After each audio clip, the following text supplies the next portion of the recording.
Okie dokie, I believe we are all the way live. Hello and welcome to my graveyard. I'm your host of the evening, the Cemetery Man from Salem, Mass. Always taking names and kicking candy ass. Live in the color here with you on Grande's graveyard. Happy Roctober. Happy Shocktober. Happy October. Yes, ladies and gents, we are here. We are ready, willing, we are able, and we are chilling in spooky season. So tonight, I asked the question. No, I actually make the exclamation. Let's get spooky. Oh, yeah, dig it. Tonight on Grande's Graveyard, we follow a tradition that we've had on this channel for, I believe, 5 years now. Oh, yes, it is the Halloween horror picks for the year 2021. And I'm welcomed by a bunch of special guests here. No other person with me here tonight, solo dolo, but we've got Wendy the Witch. We've got Sam, one of the icons of this goddamn holiday next to Michael Myers himself, and not Pete the Pumpkin this year. This year, we decided to go with a legend, one of my favorites. It's Pamela the Pumpkin, motherfuckers. Yes, Pamela the Pumpkin. It is time to get spooky in the graveyard, baby. King Negor's in the house. Corey, what's going on, good brother? Can we please get spooky? I mean, you don't have to ask the question. You got to make the exclamation, brother, just like me. And tonight is a super spooktacular, if you will. We're kicking off spooky season. I'm really excited to have everybody here in the house tonight. Of course, we cannot start spooky season without spooky drinks, if you will. And I put this up on the Instagram voting, and this was the drink that won tonight. This is what we'll be drinking. The Frosties Vanilla Root Beer. Oh, yeah. We're going to look frosty, just like our good brother, the Soulless Trenchcoat. We're staying frosty tonight. So I'm going to crack this sumbitch open. And I'm going to say, get a waft of that. Oh, my God. That smells like fucking heaven. That sounds like Breyer's fucking ice cream in a fucking, bottle. Oh, man. Ice cold. This would go good with a fucking, 4 Eggo's waffles.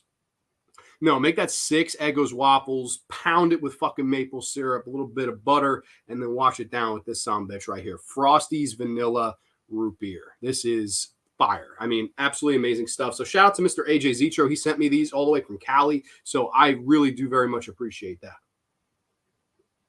Oh, man, very delish. Where'd you get that shirt? This one, I believe I got this from Rotten Cotton. And fun story about this shirt, I actually played in a big tournament, a poker tournament, Atlantic City. And I wore this shirt. And I was in that tournament I think 6.5 to 7 hours. It was one of the longest poker tournaments I've ever been in. I finished 10th out of 116 people. So this is one of my lucky shirts. So I decided, why the hell not? I was going to wear a Michael shirt, but I felt in a lot of ways that might defeat some of the purpose of this fucking show. And we'll get into that. 8 Eggo's waffles, 10 Eggo's waffles. Yeah, keep multiplying. Keep adding 2, brother. We're going to have a whole fucking box by the end of the night, if you will. But the whole purpose of this show is to kind of give some recommendations of movies that are a little bit lesser talked about to watch during spooky season. And everybody knows, of course, to watch this guy, Mr. Sam in Trick or Treat. Everybody knows to watch Michael Myers. Everybody knows to watch certain movies, Hocus Pocus, if you will, Worst Witch. We all have these little traditions and these little movies that we always watch and we know to watch.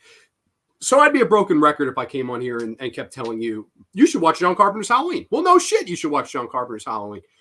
Tonight is more of a recommendation of those lesser movies. And I've got them in Pamela the Pumpkin here. Yes, all 10 titles. So we have 10 recommendations for you. And I'm super excited to get into this. I guess we're gonna get underway, if you will. So everybody, before we do, I always say cheers. Cheers to a wonderful, safe weekend and a wonderful, safe night on the Grande's Graveyard. Cheers to you all. And let's get underway. First name out of Pamela the Pumpkin. Let's see. This is an all-time classic. This is one of my all-time favorite children's horror movies. And that's the beauty of this. We've got everything in here. We've got everything from G-rated horror all the way to some fucking really hard R shit. So we're covering every single base tonight. I'm trying to be as grand as I can with this show. First name out of the Pamela the Pumpkin. It is Don't Look Under the Bed. Now this is definitely one of my all-time favorite children's horror movies. And basically, this was a Disney production. And I believe in the year 1999, this debuted on the Disney Channel as a Disney Channel original movie. Now, this starred Ty Hodges as, of course, Larry Houdini. And Larry Houdini is this imaginary friend to this girl that we follow, the lead girl. And basically what happens is we follow this lead girl, and all of this shit is going on in the town, this weird shit. She's being blamed for putting bees in the fucking school. She's being blamed for filling up the fucking pool with gelatin. She's being blamed for everything. And she believes deep down inside that the boogeyman is the one doing this to her. So this is a boogeyman film. Very cool, very interesting. And we're introduced to Ty Hodges, who is her imaginary friend in this, and he teaches her all about the origin of the boogeyman and what makes one boogie, if you will. And I swear to God, that's about as deep as it gets. But, you know, there's something about this movie, you know, that I think it's overlooked. And whereas Halloween Town, Hocus Pocus, these are Disney Channel movies that get their recognition and get their day in the sun, this is the one that really doesn't. I will say right off the bat, this is far scarier than either one of those two movies, at least in my humble opinion. And I would say this, I think this movie has way more heart than those other two movies. I really think this movie has a great heart to it. And there's a great side story where the lead girl we're following, her brother has defeated leukemia, and he doesn't believe in imaginary friends anymore. The kids basically become jaded because of the sickness. And so has our lead character. And this is why the boogeyman is following her, is because she doesn't believe. She doesn't believe in imaginary friends. Thus, she's too good to believe in the boogeyman. And all of these things start happening to her. And then slowly but surely, her imaginary friend, Ty Hodges, he starts turning into the boogeyman himself. And there's this great finale that takes place under the bed. It's this giant, you know, set pieces and landscapes and stuff that take place under her bed, and this great purple aesthetic and atmosphere to it. And they battle the boogeyman under the bed, inside the kid's sock, like really crazy shit. But I remember when I first watched it, I was like, this is so fantastic. I really, really enjoy this movie. And now, crazy side story, there's a scene towards the end where Ty Hodges, he kisses the lead girl, and Disney, actually, being the piece of shit company they are, didn't want that in the film. Now, the reason they didn't want that in the film was Ty Hodges was actually an African-American actor. And of course, Disney being the piece of shits they are, they said, oh, we will not have any, you know, white girl kissing somebody who's not white at the end of our film. And the director actually went on strike, and he said, this is bullshit. This is a meaningful kiss in my film, and I want this in there at the end. He battled them. Eventually, he won the battle, and the kiss is in there. And I really always loved that final message of the film that, you know, when you grow up, a part of your heart dies, and, you know, you can stop being naive and you can really think you know better. And the beauty of Don't Look Under the Bed is the fact that you really have to keep your inner child alive in some way, shape, or form. You can never let that sense of wonder within you die. And this is the horrors of exactly that, just not believing anymore. And I don't know, I think it has a really nice this heart and message to it. And I don't know, I just always thought this was a great film. Ty Hodges, I think, gives one of the best performances in any G-rated horror film as, of course, Larry Houdini. I just love him in this. He brings a great energy to the role. And I think for something for kids, it's perfect. It's scary. It's a good way to kind of, you know, move you into the horror genre, but it still has a nice, that nice Disney heart and message to it. And I think the world of Don't Look Under the Bed. I think it's just a fantastic film, and I would highly recommend. It's one I always watch around the Halloween season. Highly recommend Don't Look Under the Bed. One of my faves. Dude, definitely hitting up Rotten Cotton. Thanks for recommending. Dude, yeah, absolutely. I believe this was Rotten Cotton. If I'm wrong, let me know, because I'm not positive. I think it is. I think I got this, and I have a Fright Night one that's Rotten Cotton. And the Fright Night one's like this, but it's like bright blue. It's a really, really nice shirt as well. I love the Fright Night shirt. That's one of my faves. Back into the pumpkin. Oh, yeah. And what do we got here? Oh, my goodness. Oh, now, this is going to be a fun discussion. None other than from 1985. This is Night Train to Terror. Yes, Night Train to Terror. This is one of the all-time hilarious fucking horror movies. It has to be in the top 10 of just amazingly hilarious horror movies. That's like unintentionally fucking hilarious. And as Corey says, you were right. They've got crazy selections. The print doesn't fade or flake, does it? No, not at all, man. We got my friend from work, Yuli. She actually was nice enough to write all this out for me because I have terrible handwriting. But she was cool enough to write these out. So thank you, Yuli. I appreciate that. Night Train to Terror. Now, this is your absolute like weirdest fucking horror anthology of all time. It basically sets up with this night train to terror, and God and the devil are on this night train, and they're discussing who gets to keep which souls. So who goes to heaven, who goes to hell, just like that. And thus takes us through all the stories in the anthology. However, the wraparound, it's God and the devil discussing this, and there's this cheesy 80s band dressed ultra 80s. I mean, you know, sweatpants and the fucking, you know, neon colors and all this shit. And throughout this entire movie, they're singing one song that is absolutely, dude, you will fucking crack up laughing. It's so cheesy. It's like nobody can fucking do it justice because it's only a product of its time. And it's like, come on and dance with me, dance with me. Everybody's got something to do. Everybody but you. It's incredible. It's so fucking 80s. It's so much fun. I absolutely love the wraparound in this. It's just so cheesy. And as we're taking through the stories, they're just absolutely all bizarre and hardly, none of them really make sense. And the reason for that is what this director did was he took pieces from unfinished feature films and tried to condense them as horror shorts. And so the first segment is this like kind of weird academy that kidnaps people and sells their organs and body parts on the black market. And you have some crazy fun gore. You have a fun decapitation of Richard Mole, of course, Bull from Night Court. He's like the Karen Black of this horror anthology. He's in more than one, which is a coincidence, but it's really funny. He gets decapitated, crazy gore. You have this one woman, she specializes in like brain surgery and shit. And then, of course, her patients turn on her and strap her down and take her brain out. That's a lot of fun. That first segment is nuts. The second segment is probably my favorite in the whole fucking movie. It's like this really hot popcorn selling person at this fucking carnival.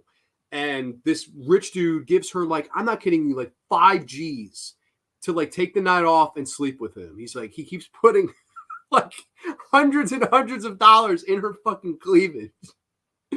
And he's like, can you take the night off now? Okay, sure. You know, sleeps with him. She falls in love with one of his friends. And thus, because of this millionaire, he wants his ultimate revenge. So he decides to have her and her lover join this death club with them. Why anybody would ever want to be a part of a death club, I don't fucking know. But basically, all of this is these people sitting around a fucking table playing death games. Like there's one scene where they're all sitting around the table and they unleash this like giant bug out of this jar. And it's a giant shitty claymation bee. And it like circles around them, lands on them, and they're trying to build the tension. But it's so fucking hilariously awful. Like you will fucking crack up. And then of course the bee doesn't pick anybody. It flies away and then stings this random guy right in the face till his fucking face explodes. All practical, really fun gore and special makeup effects in this. The claymation is just wonderfully bad. You have the one death game where they're all laying in a circle and they're all in sleeping bags. And basically what they do is they have this like chainsaw slowly going near the rope of the wrecking ball that's swinging around them. And whenever it cuts through, the wrecking ball is going to drop and crush somebody's fucking face. And it happens. And it's fucking wonderful. It's such a fun segment. It makes no sense. There's no real context to it. There's no real story really there. Like it's the one, I guess it makes the most sense of the three, but man, I don't know. It's the Death Club one is hilariously bad. It's just, it's defines this movie to me. It's super 80s. It's super cheese. It's like the best kind of cheese though. And God and the devil are taking their roles uber serious back on the train and discussing this. And, oh, well, she was a fighter and, you know, she didn't sell out and she was with the one she loved. And, you know, the devil's going on about, I want that band back there. You know, the band members, they never go to you. They don't believe in you. They believe in drugs and rock and roll and all this shit. And It's fucking hilarious, man. Some of the dialogue between God and the devil, and they're dressed really funny too. Like the guy who's God, he's got this giant, Jesus beard, if you will, and the devil is wearing all red, and it's a hoot, man. It's fucking funny. The last story of this, I still to this day can't make any sense of it. It's like something to do with like Nazis, and Richard Mole is in this again, and I don't know what the fuck's going on. This was like the most incoherent one of the entire thing. It was going for some like decent atmosphere, tried to have like this claymation monster at the end, but it's very poorly done. The last segment is definitely skippable. But man, the Night Train to Terror itself, and the Jimmy's in the dining room, gossiping again. Junior's at the arcade, smoking with his friends. Everybody's got something to do. Everybody but you. I mean, just fucking hilarious. The songs, and then, of course, the Night Train to Terror fucking wrecks at the end. And it's just, I don't know, man. I fucking love this movie. Night Train to Terror, a perfect Roctober watch just because it's fun 80s cheese. You got, black market organ donors, you've got a death club, you've got Nazi claymation monsters, you've got a Night Train to Terror with God and the devil, and you've got a fucking cheesy 80 band to tie it all in a perfect knot and put a cherry on top. I love Night Train to Terror. One of my favorite 80s shitty movies for sure. If that makes sense, if it makes no sense, it's a classic. This movie really is like, it makes no coherent sense. And that's knowing the backstory, the director, Jay Schlossberg Cohen, he actually just took, like I was saying before, he took parts of movies that weren't yet finished and then just put them in as trying to make sense out of them. And somehow, some way, it kind of worked, man. I don't know. Night Train to Terror, absolute, just a hilarious little movie. And one that I always have a fun time watching. I was saying before, I got that sound bar and the subwoofer. Blasting that 80s music on that is the funnest fucking thing ever, man. It's fantastic. But back into Pamela the Pumpkin we go. Oh yeah. What do we got this time? What do we got? Oh, more G-rated horror for you, ladies and gents. This is my all-time favorite Scooby-Doo movie. And a lot of people may agree with that. I'm not sure how big of the cult fan base is for this. I think it's pretty big, but I don't know. But I'm talking about 1999's effort, Scooby-Doo on Zombie Island. Yes, Scooby-Doo on Zombie Island, my absolute all-time favorite Scooby-Doo movie. And the beauty of this, we see Ben Grimm says, in the theater waiting for Evil Dead 40th anniversary to start. Awesome, man. It sold out by me really quick, so have a fun time, man. Better be Zombie Island. It is Zombie Island. It is Scooby-Doo on Zombie Island. Easily my favorite. I absolutely love this movie from the first time I saw it as a kid. And I thought the brilliant thing about it was kind of turning the cliches of Scooby-Doo kind of on their head, right? So Scooby-Doo is always, there's a guy in a mask. It's the 9 or 40 miner and fucking, Old Man Jenkins. It was Old Man Jenkins. It's always the cliche of it was some guy in a mask. It was some woman in a mask. And they actually address that in this film. They actually address that and discuss, the fact that they're sick of just chasing another person in a mask. They want something more. They want something that's really a monster, something that's really horrific.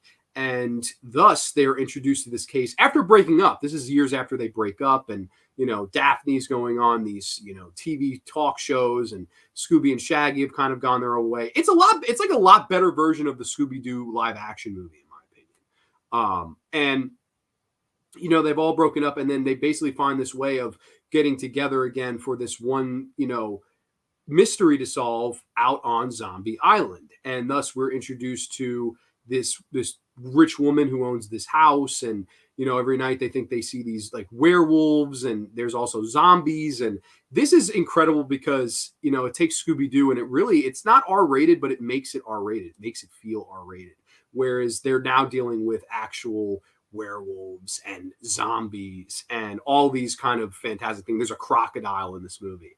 And I think it actually has some decent scares. There's a really good scene where Scooby and Shaggy, they're in the mystery machine sucking down crawfish, and they're chilling like villains sucking down the crawfish. And, they think they hear something, and it's like it's really quiet. And they look out, and it's almost like an atmospheric scene. Like it's pretty damn good, man. I don't know. I like how it's all set up. And there's also these voodoo dolls in this, and there's scenes where the voodoo dolls are getting thrown around of the gang, and they're fucking getting like ragdolled. It's crazy. It's like, holy shit, you don't expect to see this in a fucking Scooby-Doo movie, but here it is. And the soundtrack of this movie is fucking incredible. The ghost is here and it's really a fake. The ghost is here, there's no reason to shake. The ghost is here, there's no reason to fake. It's fake. I mean, fantastic. And it's terror time again. They got you running through the night. Terror time again. Ghost is here. The soundtrack of this is just absolutely fucking great. I love the soundtrack to this.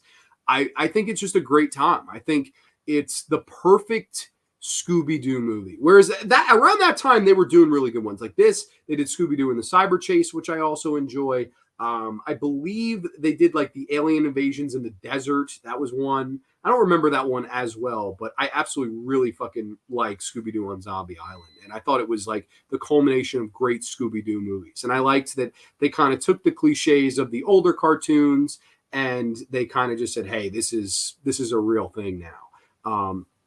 And I thought that was really smart to do. I don't know. I love Scooby-Doo on Zombie Island. I think it's great. I love the voice acting. I think it actually is a pretty fucking scary film when you think about it, considering it's a G-rated horror movie.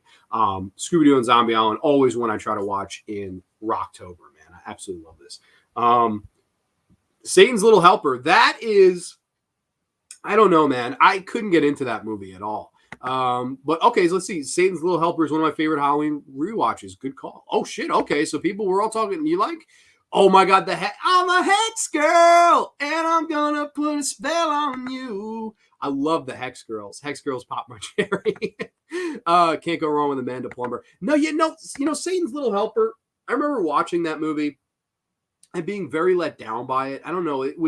Maybe it was just like the comedy was maybe too dark for me. I don't know. Like it was some fucked up humor. I don't know. Maybe I need to rewatch it, but there was some fucked up shit in that movie. I don't know. That was the return of the guy who did, of course, Just Before Dawn and Squirm and Blue Sunshine. That was his directorial return after so many years. And I liked his other films, but I don't know. That one, I don't remember really liking that much. But hey, it's Rocktober season. If there was ever a time to go back and rewatch, now would be the time. Ty Junebug Films in the house. What's going on, good brother? Yo, when's the SLH Blue coming through?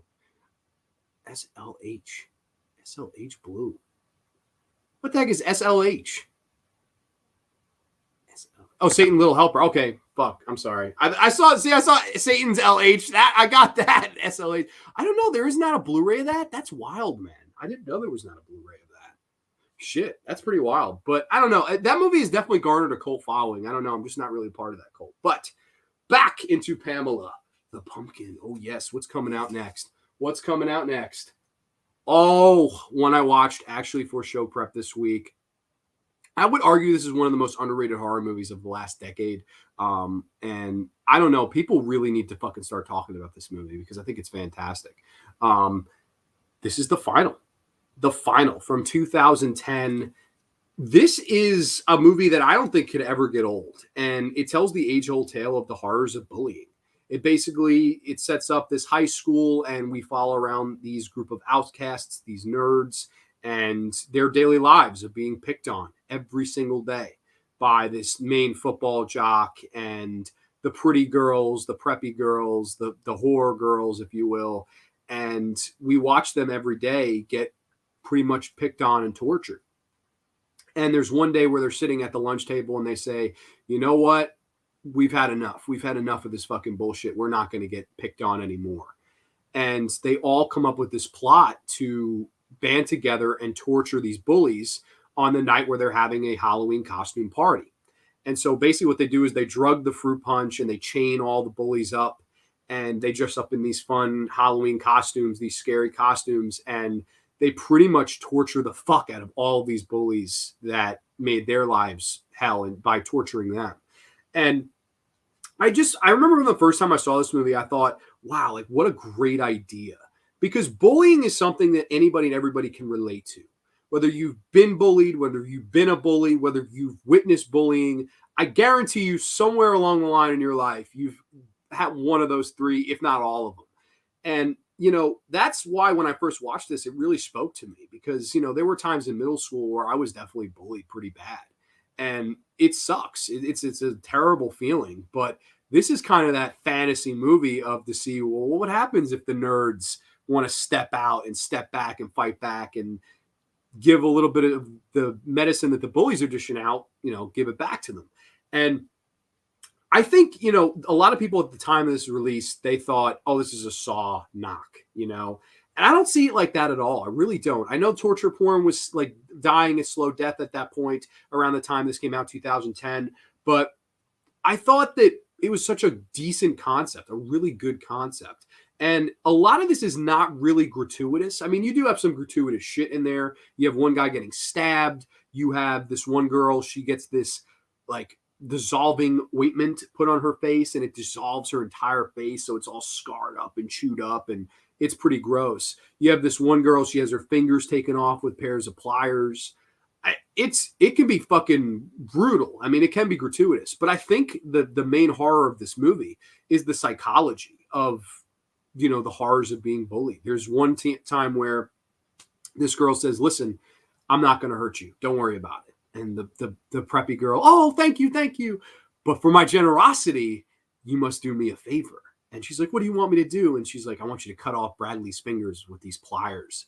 And she can't do it. She can't bring herself to do it. And she says to her, I can't do it. I'm sorry, I can't. And she says, you can't? She says, that's funny. You tortured me every single day of my life. And I think you would have grown to like me, but you couldn't see past that. You couldn't see past that I was goth and that I was different, that I wasn't one of you and I wasn't one of the regulars. And she belittles this girl. You can't hurt him? Well, then we're going to hurt you. And they cut her fingers off. Fucking crazy. Like, it's just, it really unsettles you, man. It's some scary shit, in my humble opinion. John Steele's in the house. You already know. Dude, John Steele, happy to have you here tonight, man. I will promise you, I haven't talked Scream Time yet, but it is in Pamela the Pumpkin. We're going to be talking Scream Time. I promise. Hex Girls Swing, 5-some. Oh, shit. Steele was bullied by a cop and cops' kids in grade school. Fuck. Bullying is disgusting, man. And this movie really is a full reminder of that. It is the horrors of bullying brought to the forefront. And I like the lead nerd. He kind of has this whole speech where he says, think of this as a final. And that's hence the title of the movie. And there's only one question on the final. What did I do to deserve this? And he kind of turns the mirror on all the bullies and makes them look in the mirror and see all the horrible things that they've caused. And there's this one kid, Bradley, he is the main bully of all of them. He's on the football team. He's preppy. He's racist. He's just a horrible human being. And they really torture him the worst because he has no problem taking people's fingers off and he begs for mercy. And the lead bully, they tie him to a chair and our lead nerd comes up to him and he goes, I was thinking, I would love to kill you and take you off this earth, but that would be too good for you. Instead, what I'm going to do, I'm going to make sure you never enjoy sex again. I'm going to make sure you never walk again. I'm going to make sure the rest of your life, you remember this night and you remember what we did to you. And he takes like a straight razor and fucking stabs him in the spine and goes all the way down and fucking severs the guy's spinal cord. So therefore, he's going to be paralyzed from the neck down for the rest of his life. And they just let him go. If you're paralyzed, you're fucked. Every morning you wake up when you can't walk, you're going to remember us. That creeped me the fuck out, man. Like, killing a person is one thing. It's scary enough. But, man, to take away somebody's walking and now they have to go on with the rest of their life, it's almost like you're going to wish you were dead. And that, to me, is really good horror psychology. That's some scary shit. If that shit happened to me, I don't think I would want to go on. I don't. Like, that's some scary fucking shit. There's also this one girl who, after it all happens, that movie ends where she goes into a diner and her face is fucked up. She has no fingers. And, she orders a burger and everybody at the diner's looking at her. And she now has the feeling of what it's like to be an outcast. And all these people are looking at her, making fun of her. It kind of comes full circle where this beautiful, fucking gorgeous high school girl, now the tables have turned where she's ugly, she's the outcast, and they're all making fun of her. And I thought that was really good horror psychology, man. I think The Final is a great movie. I think people really need to give it a rewatch because it gets a bad rep, and I don't get why. I think, like, to me, people think about it and go, oh, that's a Saw knock. It's not at all. It's actually far superior than a Saw knock, I think. I think it's a really, really good film. Ty Junebug says, you're never going to stop bullying, but maybe school systems should do more about it, like not suspending that kid that defended himself because he got punched or something. Yeah, no, and that's a defense mechanism that they do because their whole mentality is two wrongs don't make a right. But if you're not there to see a kid get bullied and a kid is constantly being bullied and he finally retaliates, that's bullshit that kid gets fucking suspended too. It's bullshit. But, you know, it's tough. It's a tough thing to deal with. It's bullying. I don't think can be stopped. I think it's an age old thing. It was, you know, prevalent 40 years ago. It'll be prevalent 40 years from now. It is a thing that we can't escape. And that's why I think this movie will stand the test of time. I just wish it had a bigger audience. I really like The Final. Once I started fighting on the reg, the bully shit stopped. Yeah, you know, there are ways to stop it, but sometimes, you know, you kind of had enough. And this is the real story of these kids that had finally had enough. And they put their foot down and go to some horrific measures to stop this shit from happening. And I don't know. I thought, what a cool concept for a movie. And I like the whole Halloween theme of the party. And there are scenes where the bullies are trying to talk them out of it. Like, oh, I know you know, you're that nice girl from class and, you know, you're weird, but we don't mean any of this. And we're sorry, but it's not going to make you feel better and all this bullshit. You can't say shit like that. Like, if you torture somebody enough, you poke them long enough, you poke that bear long enough, it's gonna roar back. And they roar back in this film for sure. Can't say because I'm at work, so I got to say that guy who did the hand story had an annoying voice. Shouldn't have had him on anymore. That's good, brother Mark. He was the one with the annoying voice who recorded the story. Mark, thank you so much for recording a scary story for me, man. I appreciate it. We have AJ Zitro's story tomorrow as well, so that's going to be a lot of fun. Karate should be mandatory, teaching discipline through self-defense so kids understand that violence isn't fun. Yeah, no, violence is not fun. It's no joke. It's one of the reasons why I'm actually for kids in school systems. We should have it where they can learn martial arts. Sure, I'd be all for that. I think it shouldn't be their word against the bullies. Like, because there are times where someone will get bullied and they'll go and they'll go to the dean's office or whatever and say, hey, this kid's bullying me. And then they bring the other kid in and he'll deny it, and that's it. Like, you can't. No, like, I would be like, listen, this kid doesn't say anything. Stop the shit. If you don't stop the shit, you're going to get suspended if he fucking retaliates. He came to me first. Like, something like that. I don't know. I definitely think it could be handled better, but the horrors of bullying in The Final, I think it's a perfect watch for Roctober season. I really enjoyed The Final. Back into Pamela the Pumpkin. Oh, yes. What is the next one on the list? Oh, yeah. This one, another really super underrated one. This is a hospital horror film, if you will, and I really enjoy this one. It is from the year 2009, starring the voluptuous, what the hell? Jessica Lowndes. Jessica Lowndes is the star of this. I'm talking about Autopsy. Autopsy, great hospital horror film. It basically revolves around these kids. It's Mardi Gras time, and they're partying in New Orleans, having the time of their lives. They're driving back to wherever the motel, hotel, whatever they're staying at, and they get into a nasty accident. This ambulance comes to pick them up. They all have kind of minor things. One guy has glass inside him. One girl has a bad cut. A couple of them scrapes and bruises. They take them to this hospital, and basically what we start to find out is this hospital is a lot more than what it seems. And what I say by that is this hospital has actually been closed and abandoned for about 3 years. And it's run, this abandoned hospital is now run by Robert Patrick, of course, the T-1000. Robert Patrick, classic character actor. He's the head of this hospital, and him and his staff are murdering all of the patients that they admit. And we don't know why this is going on at first. We find out towards the end, and that's actually the thumbnail I have on here.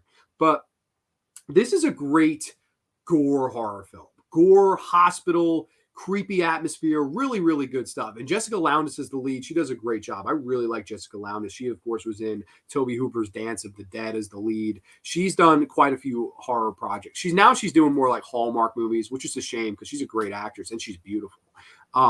But we follow her, and her boyfriend is the one that's really, he got the biggest, injury in the wreck, and he's kind of off to the side, and she's kind of going in and out of this hospital, and just absolute insanity ensues, man. One girl, she gets her fucking head bashed in with a hammer. There's this one guy who he's like, hey man, let's get high. And they give him all these fucking crazy hallucinogens and he doesn't know what the fuck's going on. There's this great visual of the girl's boyfriend and all of his organs are out of his body. Like it's his open chest and all of his organs are hanging on hooks. And it's just like, holy crap. It's what I have as the thumbnail of this. She walks in and sees him and he's like, baby, do you think I'm going to be okay? And it's just like, no, motherfucker, you're fucked up.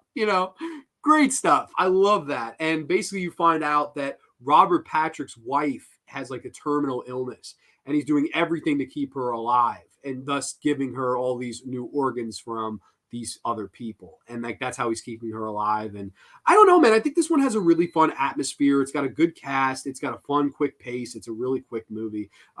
Really fun hospital horror movie. And I think the gore is there. The creep factor is there. This is a really lesser talked about one. I wish more people would discuss Autopsy. I believe it was written by either Paul Garash, who was the writer, of course, of Mother of Tears. That got him the job to do this movie as a director. And I thought he did a really good job. I like Autopsy a lot. I think it's another one that is perfect for All Hallows Eve season. Absolute great movie. Autopsy, great hospital horror flick. Exactly. I think we would have a lot less outburst of kids if teachers actually took bullying more seriously and you actually have martial arts classes for an after school program. I would be down with that for sure. Does Autopsy have that scene on the side of the road with a dog in the pit or something like that? No, this is, they wreck. They're going like home from Mardi Gras and they get into a wreck and then they take them to the hospital. Pretty much 80 minutes of this 90-minute movie take place in the hospital. And it's really fun. I really like this. There's a really weird scene where Robert Patrick is like, I need your spinal fluid. And he stabs Jessica Lowndes and like takes her spinal fluid out and fucking drinks it. You're just like, what the fuck, Robert Patrick? Like, that's fucking weirdo, man. There's some weird shit in this. There's one guy, he's like cutting off he cuts up the hand, the arm. They're like holding all these body parts and shit. It's basically like a slaughterhouse, but for humans. But it's like has this whole cover of a hospital. And they have the funny front desk lady who, you must wait to be called. And I don't know. It's a fun, like cheesy setup, but I don't know. I think it executes well. I like Autopsy. I think it's a pretty underrated flick. Back into Pamela the Pumpkin. Oh, yes. What do we got up next? Oh, I hope John Steele is here because we have found it. Scream Time, baby. Scream Time. 1983. Another horror anthology here. Scream Time.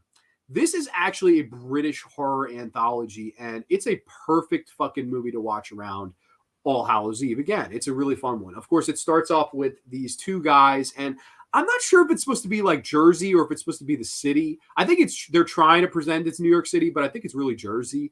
These two guys, they go into a video store and they decide, fuck it, we're going to rob the place. They rob the place, they go back, and they start putting in these tapes. And the tapes they watch sets up our anthologies. Whatever they watch, we watch. And there's a really good one about this puppeteer who puts on these puppet shows for the town, and he's beloved. And basically one day these kids, they fucking, set his play set on fire, and all but one of his dummies, they kind of burn and perish. His puppets, they burn, and his whole set and his whole life, he feels like he's lost. And then we follow, I'm not kidding you, a fucking puppet as it goes around killing the people that did it one by one. Really fun segment. I think it's good. It's kind of scary. It's really well done. And it has that kind of heart motif to it, to this guy who, was heartbroken about it. This was the thing he loved to do, and he loved to do it as a passion. And then, of course, he kind of has all these things taken away from him in one bad fire and decides to retaliate. And the whole time they're kind of posing the question, is it the puppet doing it, or is it our our lead, protagonist doing it, becoming an antagonist. And it kind of leaves it up to you. It's a really effective opening story. Of course, you get the story where this woman and her husband, they move into a new house. That's probably the highlight of it. It's like a short story haunted house segment. And I like that idea because haunted house movies sometimes they could be slow burn, right? Like the Changeling with George C. Scott. I love that movie, but it's a slow burn. It's a slow burn until you get to the end. Same thing with certain movies like, The Sentinel. There's a lot of slow burn haunted house horror out there. But the idea of making it a short really helps that out because your slow burn is only going to be a 10, 15 minute slow burn because your story can only be about 30 minutes or so long, probably less in this case. 10 minutes of slow burn and then 15 minutes of shit hitting the fan. And this story has an excellent little twist at the end of it. I think it was really well directed. I think of the 3 segments of this movie, it was the best directed one. It's so creepy haunted house segment.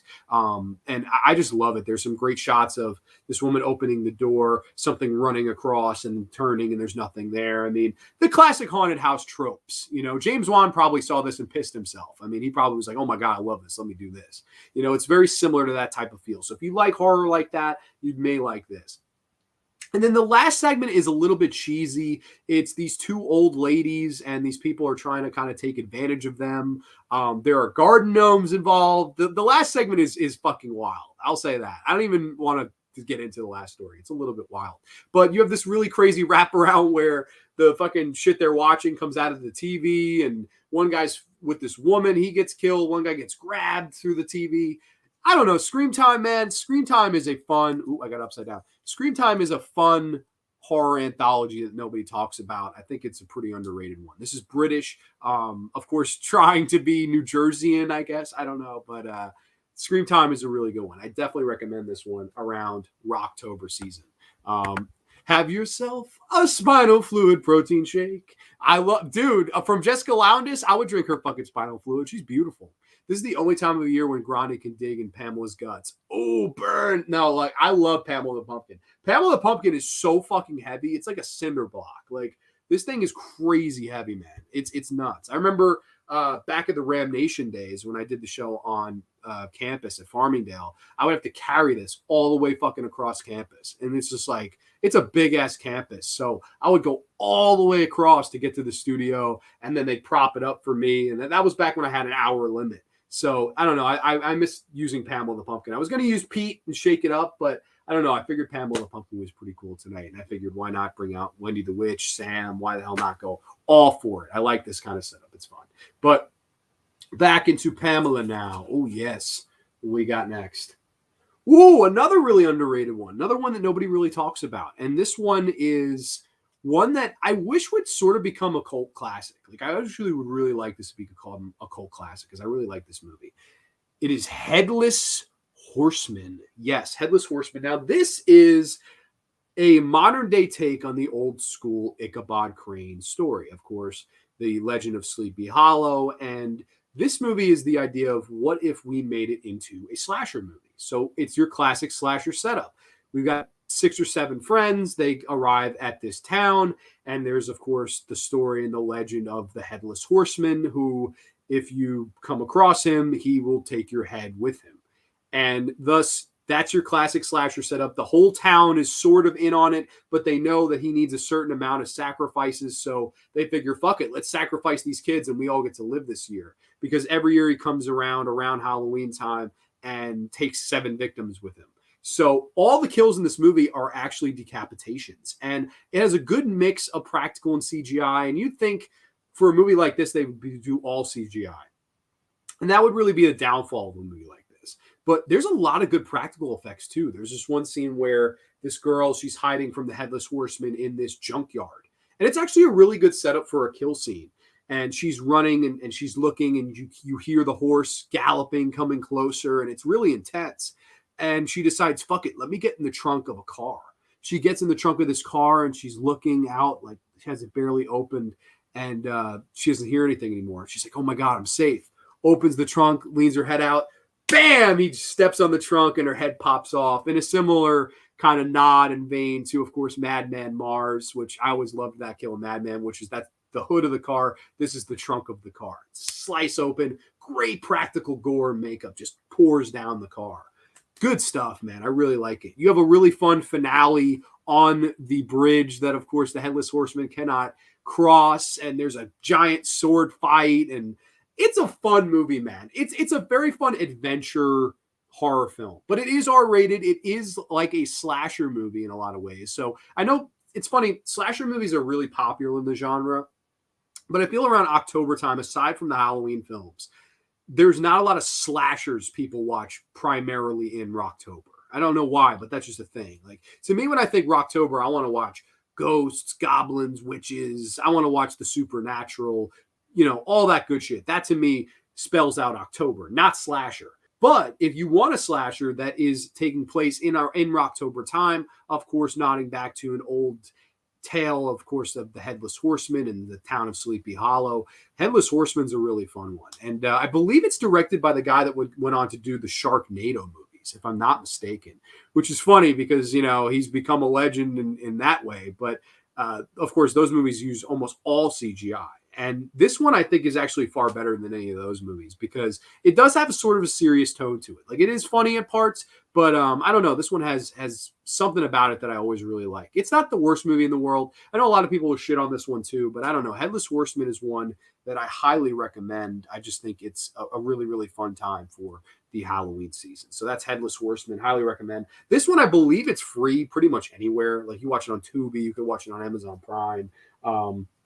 Most of these are watchable everywhere. I'm not sure. I didn't look like dead deep into it, but I definitely think they're all, decently enough available.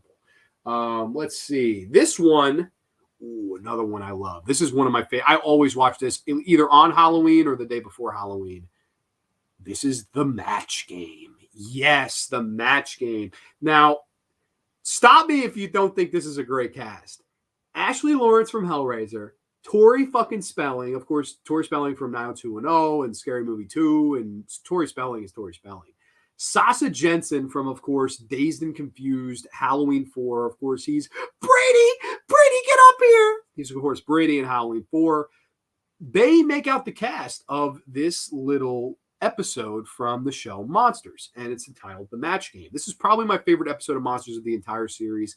It basically revolves around 4 kids, and they go into this haunted house for the night. They want to stay the night. And each one of them, they want to all play this game called the Match Game, where you light a match, you hold it in front of yourself, and you start to tell a creative, scary story.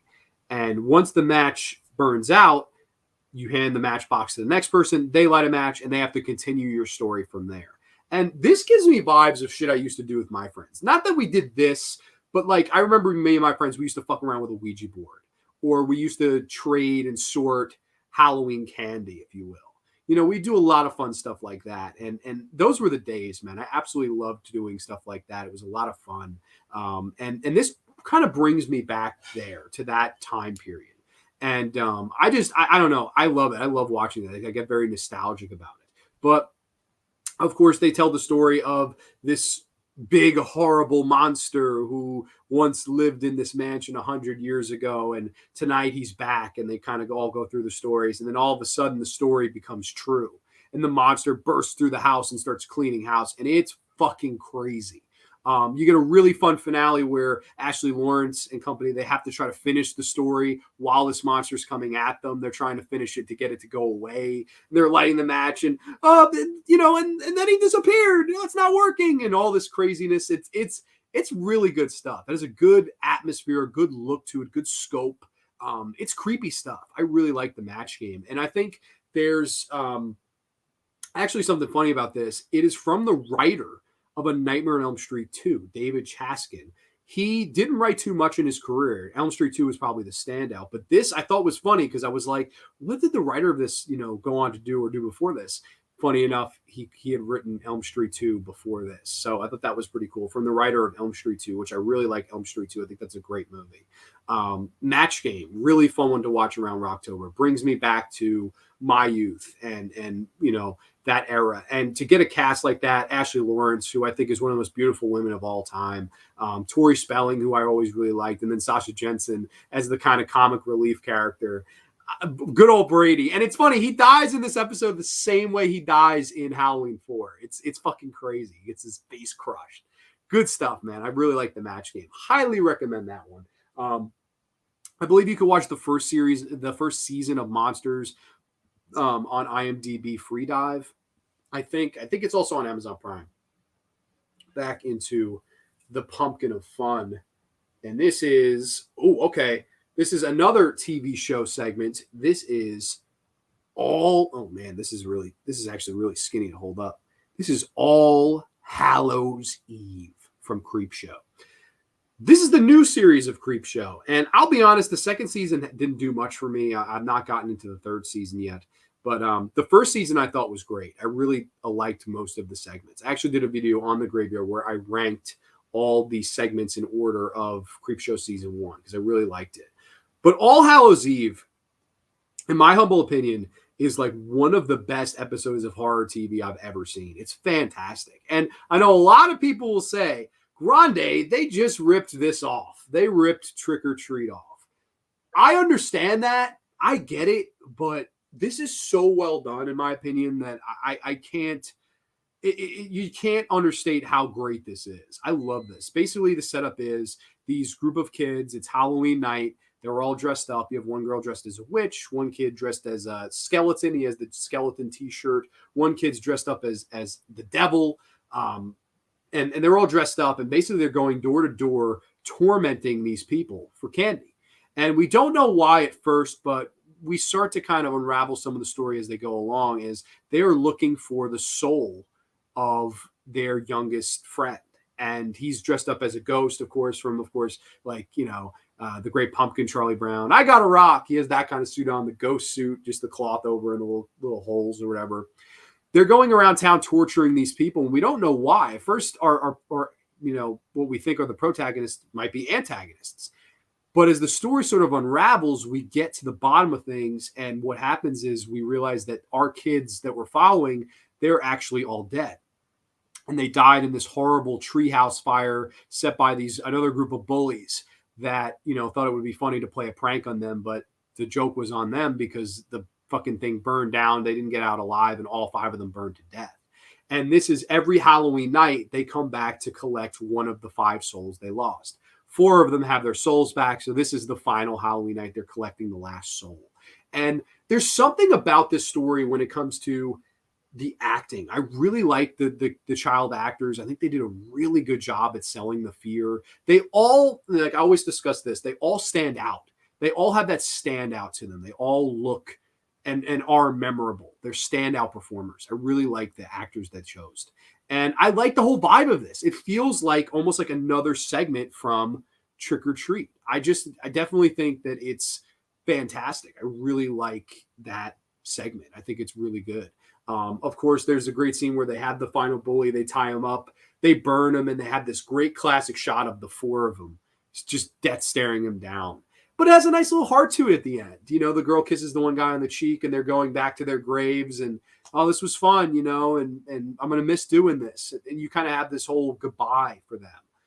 I don't know, man. I'm a sucker for heart and bringing, Halloween night into it and that whole trick or treat gimmick. And I don't know, there's something about this episode I really like. The episode's directed by John Harrison, who, of course, longtime Romero collaborator. He had written the original Creepshow musical score. He had written the score for Day of the Dead. He directed so many good Tales from the Dark Side episodes. And then years later, fast forward, he comes back to Creepshow, the series where he created the music for, and directs this episode here. I think this is fantastic. I really, really like this episode. Probably my favorite episode of the Creepshow revival. I think it's just a classic and one that I will always watch on Halloween night, just because it's perfect for the vibes. It's spooky, has some good standout actors, a good story, and it doesn't overstay its welcome. I really like All Hallows Eve from Creepshow. Really good stuff.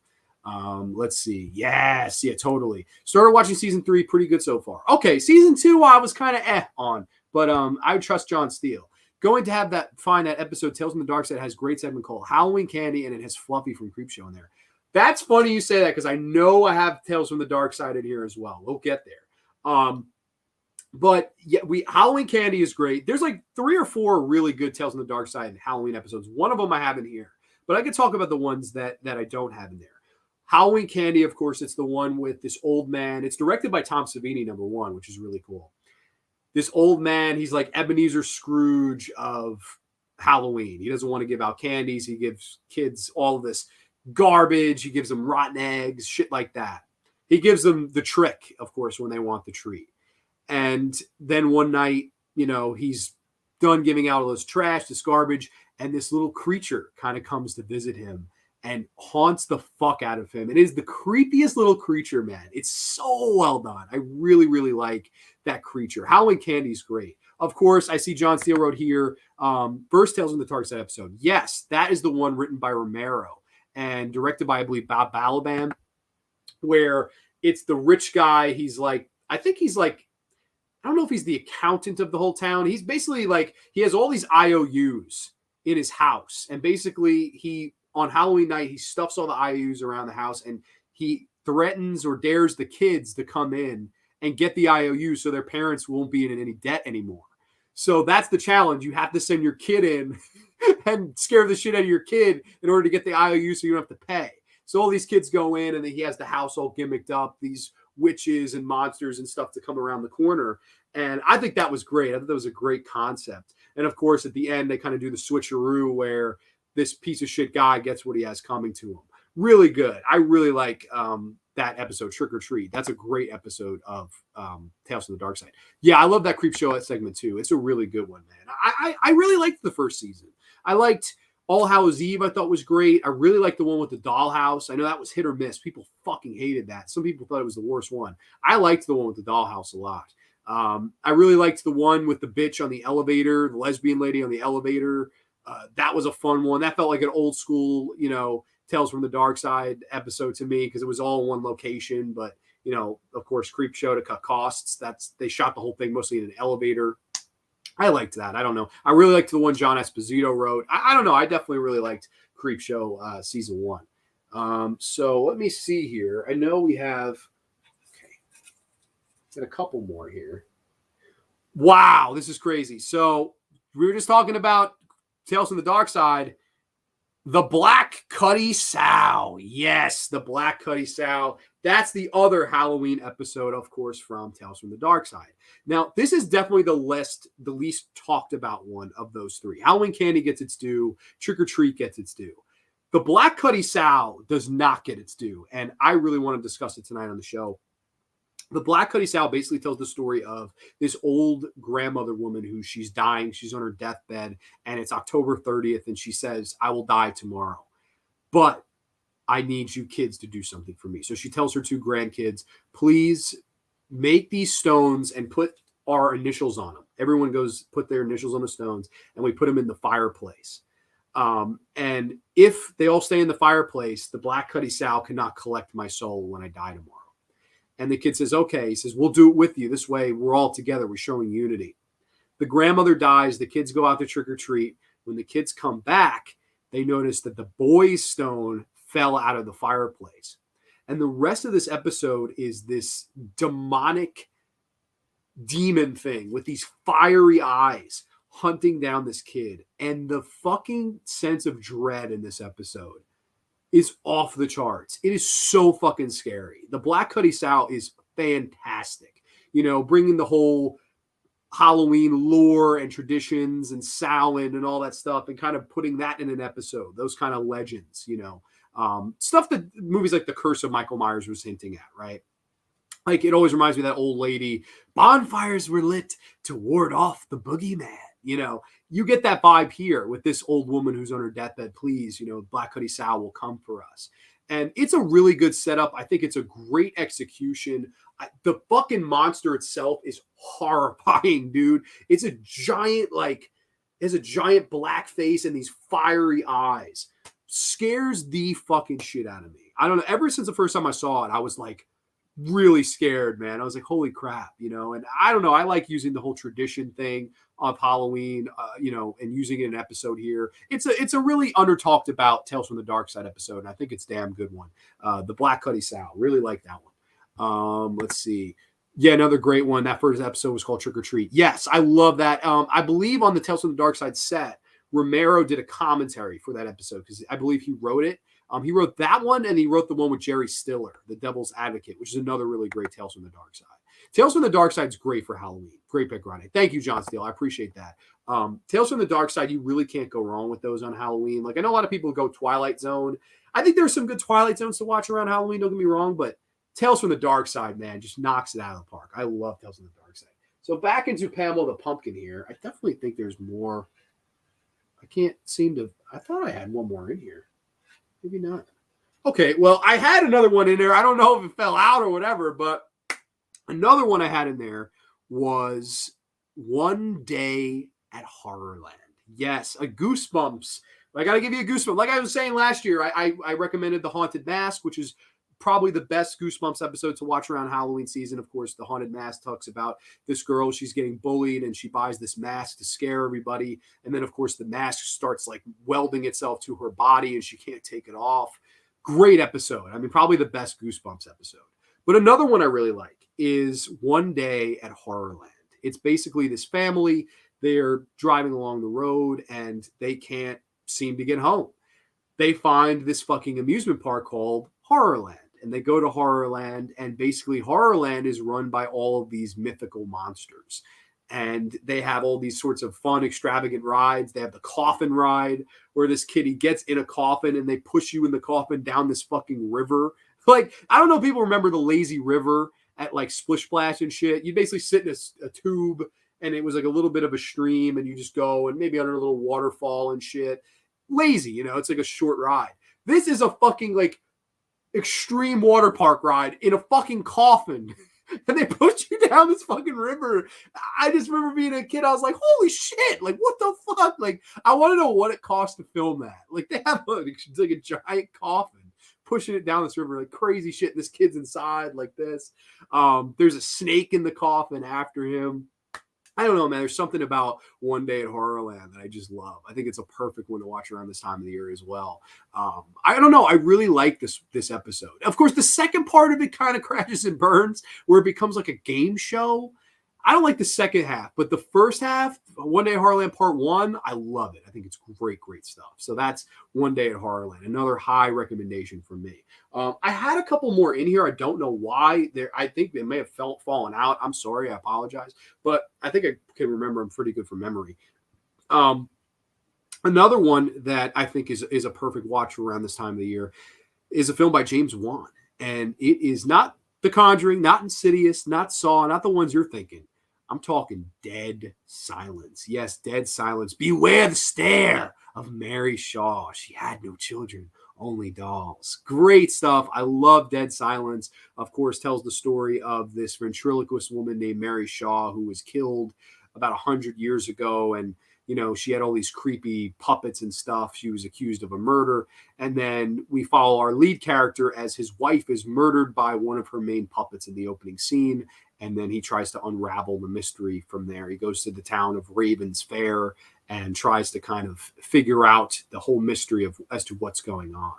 Really good stuff, man. If dummies, dolls, ventriloquists, stuff like that creep you out, this is a great one. I really enjoy this. It's a really good little horror movie. And James Wan's sophomore effort, of course, following Saw, I think he hit it out of the park. I really like this movie. Of course, it's remembered as a big flop because it didn't make nearly the money Saw did. And I think people were angry that it wasn't Saw at the time. But now it seems like there's been a bigger appreciation of it. It's about 15 years old now. It's 15-year anniversary of it this year. 2006, I believe, it came out. And I don't know. I really like it. It had a wacky twist ending. Had a really good few scare sequences, a fun finale. Donnie Wahlberg. I mean, I don't know. I really liked Dead Silence. That's another good one. Yes, The Dummy. And speaking of dummies, another one I had in this pumpkin that I don't know what the fuck happened to the last couple papers. It's a little movie from 1978 starring Anthony Hopkins. It's Magic. Yes, Magic from 1978. Another really good one, in my opinion. A great, psychological horror film involving ventriloquist dolls. Of course, Anthony Hopkins is, at the beginning, he's this kind of failure at stand-up with this doll. And he comes to this mental breakdown one night. And then eventually he starts to gain steam again. Burgess Meredith becomes his manager, of course. Burgess Meredith a few years after Rocky. So he's in this movie, he's Anthony Hopkins' manager. Pretty cool. He hits it big and he says, listen, kid, you're going to become one of the biggest things in the world. The only thing is we just have you take a psychological test and we're going to be off on tour. And Anthony Hopkins goes, wait, I don't want to take the psychological test. And he goes, kid, you have to. And he goes, okay, I will. Hopkins skips town and he hits up Anne Margaret, who is one of the most beautiful women of all time. Anne Margaret, of course, long time with Elvis Presley, of course, behind closed doors. But Anne Margaret was absolute 11 out of 10, man. Beautiful woman. He goes to see her, and a lot of the movie, you get the sense that, Anthony Hopkins is slowly going crazy because we don't know if this doll is alive with him or if, he's speaking for the doll. And, it kind of leaves it up to you. Although I think it's pretty well stated in the film which one it is. This is a prime example of how great Anthony Hopkins is as an actor. He does a fantastic job in this movie. And believe it or not, I heard this, and I don't know if people have seen Magic. The initial choice was Gene Wilder. And, as great, I think Anthony Hopkins does a great job. And I wouldn't change the movie. I love the movie. But part of me wonders, man, would Gene Wilder have been able to pull this off? And I think yes. I think Gene Wilder's fucking great. I think Gene Wilder would have been great in this role. And Gene Wilder apparently was very upset for years that he didn't get to do this movie. I think it was scheduling conflicts, and then they went with Hopkins. But it's also directed by Richard Attenborough, who, of course, you may remember as John Hammond from Jurassic Park. I always remember him as an actor, but no, he's actually the director of this film. He directed a few films, and Magic was one of them. The creepy ventriloquist doll Fats and all the conversations. It's some scary shit. My favorite scene is Burgess Meredith and Anthony Hopkins, and they're sitting across from each other and they're talking. And Burgess Meredith says, do me a favor. For 5 minutes, don't make the voice for the doll. And the tension between those two in that 5 minutes, as Hopkins is painfully trying to get through it, he can't. He has to speak for the doll. He's really lost his fucking mind. And of course, murders ensue, insanity ensues. It's not a gore fest, but it's definitely a psychological fuck fest. And Magic is a one that I always watch around Roctober season because it just really plays with your head. Now, I don't know. I like psychological horror, and Magic is definitely a prime example of some good psychological horror. I really like Magic. That's one of my faves. I believe that was everything I had in the pumpkin. If I missed anything, I apologize. But, there's tons of ones that I've talked about in past years. Of course, May, that's one I always watch on Halloween because the climax of the movie takes place on Halloween, where May decides to collect body parts for the perfect person, doll, whatever. I love May. Angela Bettis, one of my favorite actresses of all time. Just absolutely adore her. Of course, another one, I always watch Halloween 3. I love Halloween 3. Don't have to tell you to watch that. There's a ton of great ones, and I'm hoping that I gave you guys a bunch of good ones to watch tonight. But yeah, no, I'm happy it's Rocktober time, man. I've been watching a ton of stuff. I've been really into the season. What have you guys been watching? Do tell, because I definitely I'd like to see what you guys have been watching. Never seen Black Cuddy, adding it to my list. Hell yeah. The Dummy. Yes. Yeah, no, totally, man. I really like Magic. I think Anthony Hopkins does a great job. But yeah, no, I guess I could talk briefly too and discuss what we'll be doing on the channel for the rest of the month. Next week, we are having a live fan commentary for The Monster Squad. That's going to be a lot of fun. Of course, Gid Dahmer and the horror boy, Nate Murphy, is going to join me for that. So that's going to be a lot of fun. The 21st, we're going to do the Haunted House special. We're going to have Burnt Offerings. We're going to have House from 1977 and House from 1986. 3 haunted house films, no regrets. And then on the 28th, of course, we're going to have our Halloween special, which should be a lot of fun as well. We're also doing the scary stories to tell in the dark throughout the month. Anybody, if you want to read a scary story to tell in the dark, submit it and have it on the channel. You can do so. Let me know. Private message me. That would be fine. Ghost Watch, Sleepy Hollow, Ginger Snaps. Ginger Snaps, that's one I wouldn't even think for Halloween, but that's a great pick. That's a really good pick. I'll be honest, I haven't seen the sequels to that in a long time. I know there was Ginger Snaps 2, and there was the Ginger Snaps prequel, I think. Those are 2 I actually would like to go back and revisit because it's been so long, man. I really haven't watched those in a long time. I watched the final. I watched that a couple nights ago. I love that. There's just anything with like Halloween Party. I'm like, oh man, gotta watch that, man. That's slam dunk. I try to watch as much Tales from the Dark Side. I watched the Tales from the Dark Side where it was like they were grave robbing the mummy, and then they play fucking Texas Hold'em with the mummy. I love that one, man. That's just it's so cheesy. There's also a really good one with Deborah Harry, where Deborah Harry is like practicing black magic, and she comes home and she's stabbed in the stomach, and she tells her mother, "Oh, well, you need to keep this moth in the jar for me. It'll protect my soul." And she does, and then Deborah Harry's like zombie wakes up and is looking around for the moth. Really good shit. I love Deborah Harry, man. That's a really good Tales from the Dark Side. I watch as much Tales from the Dark Side as I can. Monsters is one I always watch. I always watch Monsters around this time of the year. House 2 has a fun Halloween party. That's right. Yeah, that's right. House 2 does. I really like the second story. That's a good one, man. Last year I covered like Night of the Demons. I really love that movie. There's a ton. Night of the Demons 2 is a fun one to watch on Halloween night. It's funny, like for should I watch on Halloween night, I usually try to go with something more fun. Like last year I watched House from 1977. I watched Fright Night, and then I watched Mother of Tears. I watched those three movies. And those three movies, there's nothing really heavy going on in any of those three movies. They're a lot of fun. Fright Night's a great one to watch. Another one I could actually recommend, throw out there, Fright Night Part 2. I think the original Fright Night Part 2, 1988 Fright Night Part 2, which is still desperately needed a Blu-ray, man. I don't know what company get the rights to that, but Fright Night 2 definitely needs a horror Blu. I would really think that movie just deserves it at this point. That's a great one. I really like to watch Fright Night Part 2 around this time of the year. I don't know. I definitely, it's funny. There are certain things I do stay away from. Like I'll stay away from Friday the 13th movies in October. I don't know why. It just doesn't work for October for me. I don't know how to say. I will watch Freddy. I'll watch like Elm Street 2. I'll watch like one or two, like Elm Street 1, Elm Street 2. Last year, I only watched like a couple franchise movies, and that was it. I'm trying to watch as much independent horror as I can. And I always like to watch new stuff. I always like to watch stuff that I haven't seen, just trying new shit for the season. And that always keeps shit interesting. I try to always watch like a Universal monster movie. I try to shake it up as much as humanly possible, but it's that's the fun of the season for you. South Factory should do it. Hey, man, I would be down with any company giving that movie a Blu-ray. I don't even care if it was bare bones at this point. That they need to just do a Blu-ray of that. I don't know what the problem is. I know, I think it might have been Severin, or I think it was Vinegar Syndrome or Severin that teased it, and then they did Blood for or Dracula AD, Andy Warhol's Dracula, which I was like, what the fuck? Like everybody thought it was gonna be Fright Night 2, and then of course, no, plot twist, but it is what it is. But yeah, no. So we have a lot planned for the show.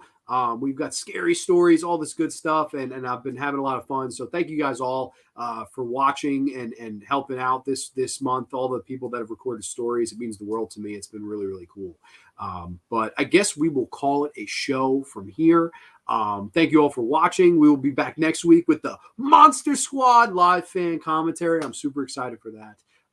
So keep it spooky. Tomorrow, I'm planning on going to a haunted house. So fingers crossed that the plans go through, and should have a fun time doing that. So from Wendy the Witch, from Sam, from Pamela the Pumpkin, thank you all for tuning in here tonight on The Graveyard. We will catch you next week. Keep it creepy, too sweet, peace, and have a wonderful, safe weekend. Night, everybody.